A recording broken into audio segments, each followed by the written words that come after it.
নন padded tube bra.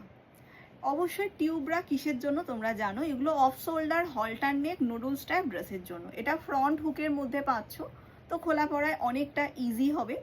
Highly stretchable material, এটা ছোট বড় সব রকম সাইজ পেয়ে যাবে।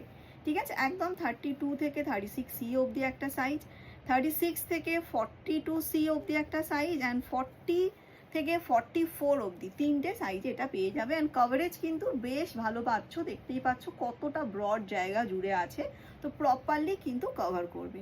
But only tube bra heavy বা স্যাগি ব্রেস্টে হোল্ড করবে না। এটা যখন তোমরা হেভি বা স্যাগি ব্রেস্টে পরবে নিচের দিকে ডাউন হয়ে যাবে, প্রপারলি কিন্তু সেট হয়ে বসবে না। এটা দেখতে পাচ্ছ চওড়া এলাস্টিক আছে, তা সত্ত্বেও কিন্তু সেট হয়ে বসবে না, কারণ স্যাগি ব্রেস্টে অনলি এলাস্টিক সাপোর্ট কিন্তু কাজ করে না। অবশ্যই যাদের হেভি বা স্যাগি নয় তারা পরতে পারবে। তো সেক্ষেত্রে কি করবে, একটা পুশ আপ ব্রা পরবে, স্ট্র্যাপ খোলা গেলে খুলে বাড়িতে রাখবে, আদারওয়াইজ আন্ডারআর্মসের ভিতর দিয়ে স্ট্র্যাপটা ঢুকিয়ে পুশ আপ তোমরা তোমাদের প্রপার কাপ সাইজ ওয়াইজ নেবে, তার উপর দিয়ে টিউবটাকে পরতে পারো। ইভেন অনেক নন প্যাডেড টিউবও পাবে, যেগুলোর প্যাড রিমুভ করা যায়, রিমুভ করেও তোমরা সেম ট্রিক্সটা অ্যাপ্লাই করতে পারো। বাট এটা স্পেশালি নন প্যাডেডের মধ্যে টিউবটা কিন্তু এসেছে, অ্যান্ড এটাতে তোমরা দেখতেই পাচ্ছ বেশ সুন্দরভাবে কাপটা করা রয়েছে, আর নিচটা উপরটা ব্রডার যাচ্ছে, তো যেটার ফিনিশিংটা কিন্তু খুব সুন্দর আসবে।